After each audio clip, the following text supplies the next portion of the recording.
Hi, Charlie. My name is Sophie, and I have a couple questions for you. My first is that, do you believe in state rights? Yeah, I do. You do? Okay. Are you okay then with the possibility of having a nationwide abortion ban? I mean, there's zero chance of that happening, but of course, one day I would love to have that happen. Yeah, I mean, we can't get 30 Republican senators to agree that they're pro-life, and so it's fear-mongering by your preferred candidate to try to hold on to political power. So and by the way, you're okay with it, though, if it were to pass? If there were to be a national abortion ban, you would be okay with well, that? you know what? It's not what Charlie Kirk wants. If it were to pass, it means the people want it. Because the representatives reflect the will of the people. Or it could be enacted as an executive action. Well, no, it can't. First of all, you can reinstate the Comstock law and have it apply to the Supreme Court has said that it's to the states, and that's where it holds right now. I think that's a really good place for it, considering the temperature of the country. Project 2025, which is Donald Trump's plan. Well, no, it's not, actually. So it's like, I'm not going to let you come up here and just lie. That's not true. It was done by an outside group. He had nothing to do with it. But the Heritage Foundation, which he took over 60% of his policies from in his first term, you're going to say he's completely separate from the Heritage Foundation? Also, yes, I will. The authors of Project 2025 were senior people in his first office.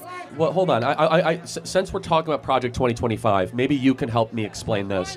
Do you support Kamala Harris getting rid of the filibuster to restore Roe versus Wade? Yes. Okay. Yeah, I don't believe in the filibuster. You don't believe in the filibuster? I think it's anti-democratic. Okay.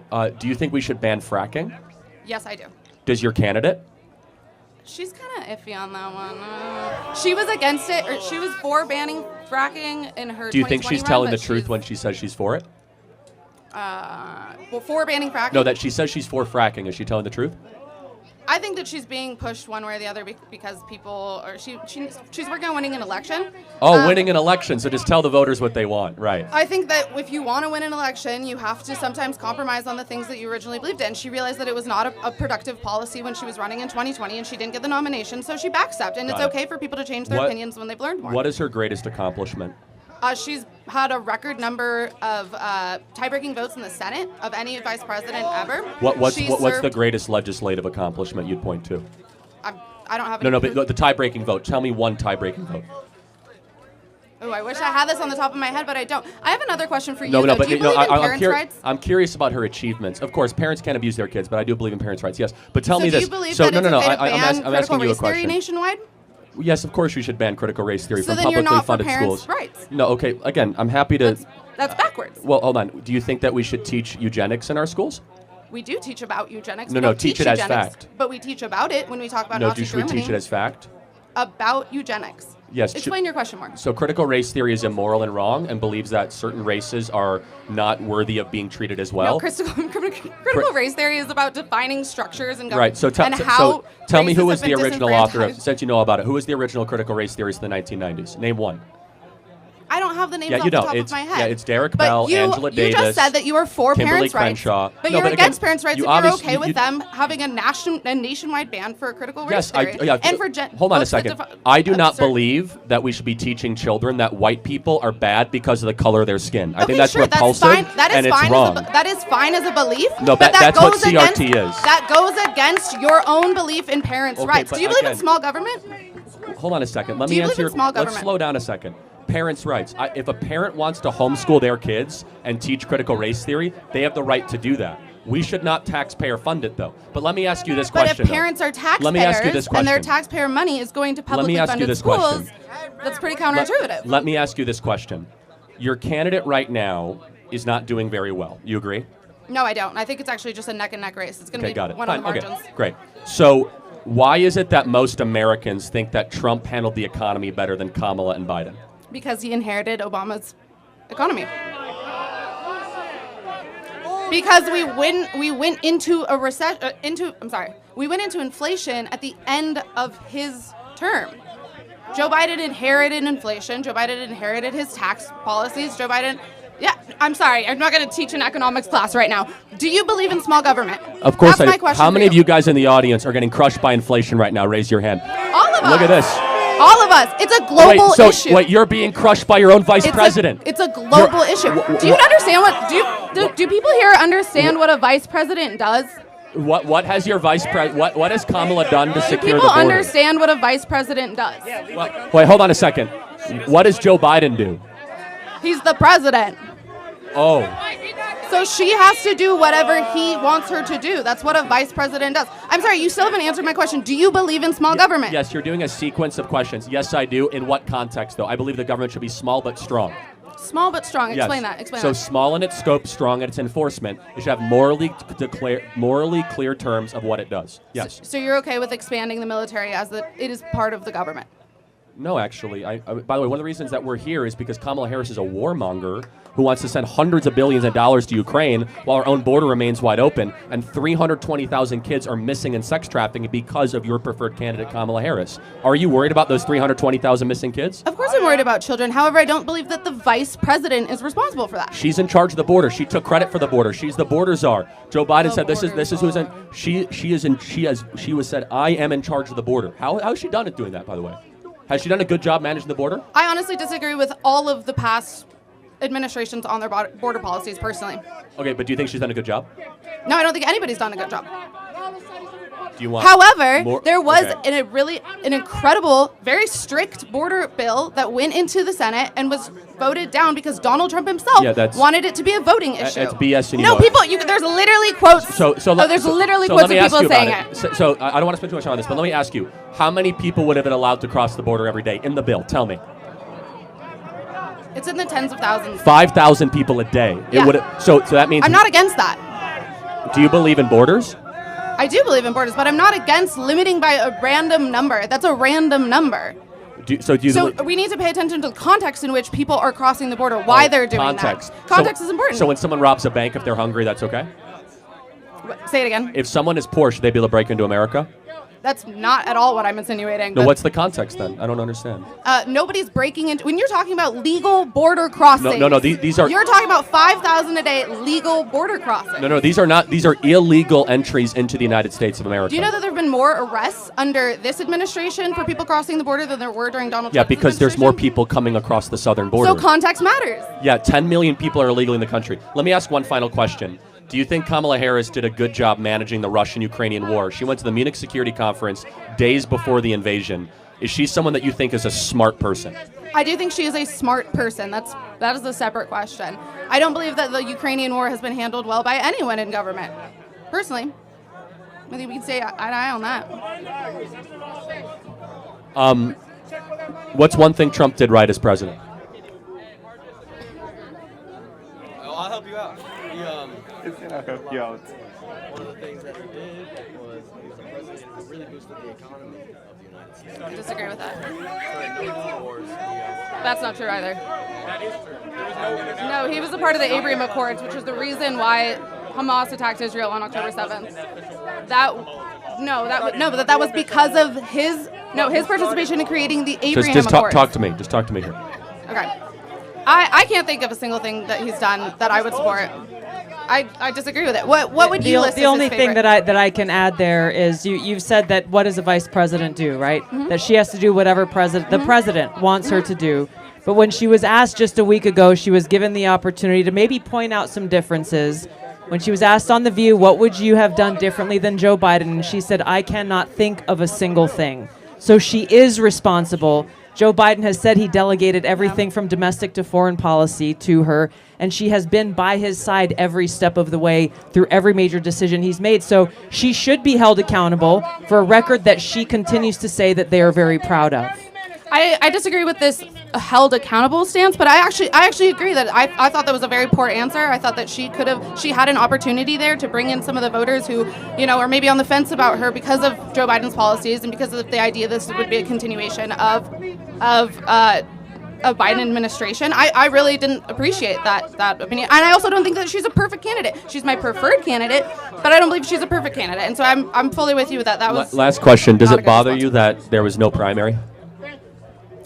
No, it doesn't.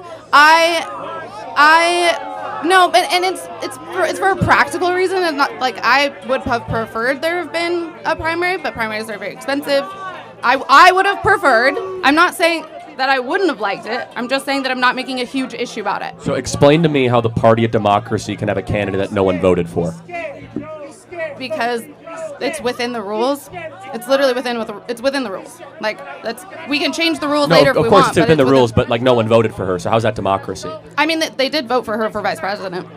Not in the Democrat primary. Joe Biden runs alone in a primary. There's no VP on the Listen, ticket. I'm also not in support of the two-party system. I think the parties themselves have become extremely polarized. I think it's created a polarized community, and I think that the two-party system should be taken down. So, They should have less power. I actually believe in getting rid of primaries altogether. You seem like a smart person. What's your name?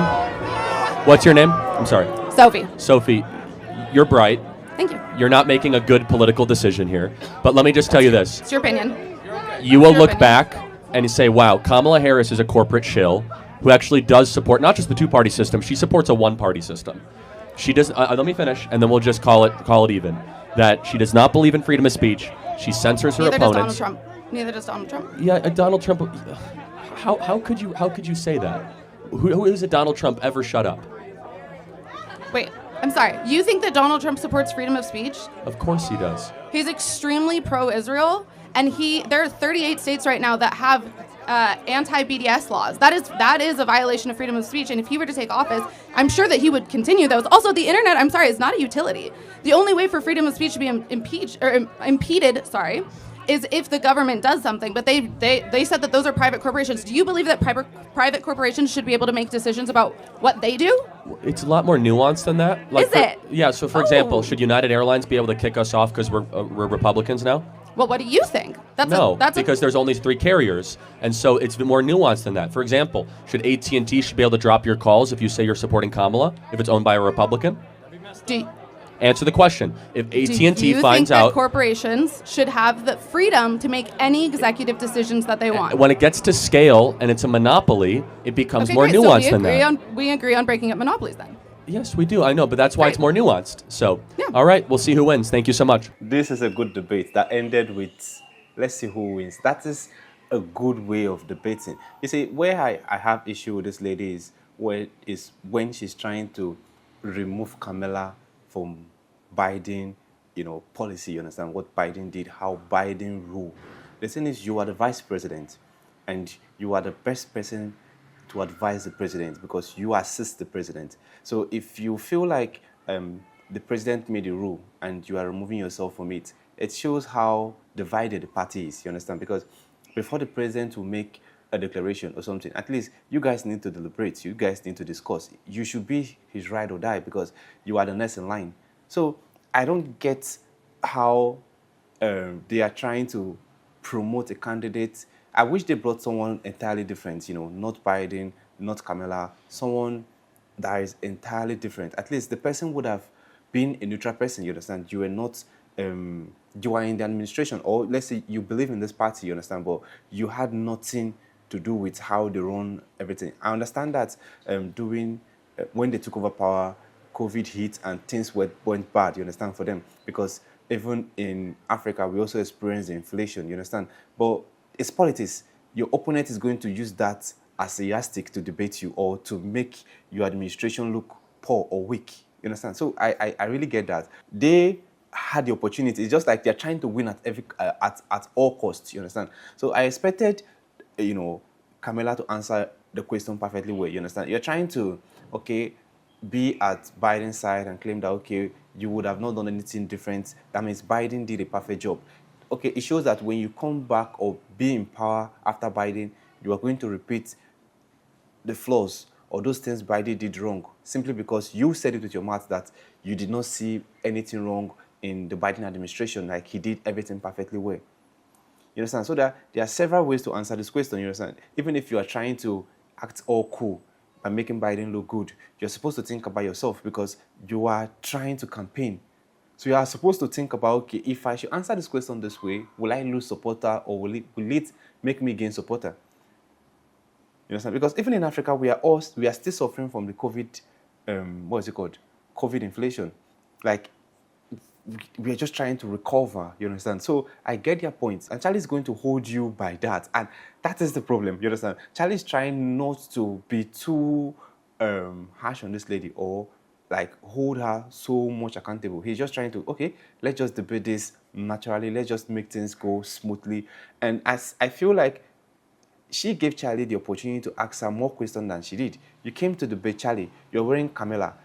Charlie already see you as a threat. You understand? So I expect you to throw questions, keep on throwing questions, because if you check almost throughout the debate, Charlie was the one asking her question because Charlie is seeing this lady as Camilla. So he's asking her all the necessary questions. And I could feel like she was not able to keep up with the debate, you understand? So Charlie went all cool and felt like you're a brilliant girl, but maybe you're supporting the wrong party, you understand? Because Charlie was like, this is the kind of question I'm going to ask Camilla. So she's asking you. I've seen more of Donald Trump supporters doing more of debate, you understand? I've seen so many conservatives holding debates, you understand, with people because they're trying to, what's it called, promote their president, you understand, bring their president to the youth.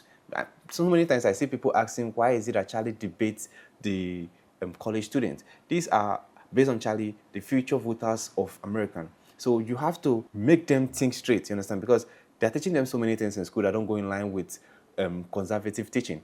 And Charlie feels like, okay, if I'm able to talk to this student, debate them, at least get to know what they think, you understand, and try to convince them through my debates that this is what they are supposed to believe in, then you can win them over. And if you check the number of people wearing Donald Trump cap, it's so many. I saw so many red in the crowd. Obviously, that is why Donald Trump won the election, because they went out full force. They went with what Kamala and Biden were lacking behind, and they used that to their advantage. That is how politics is being run.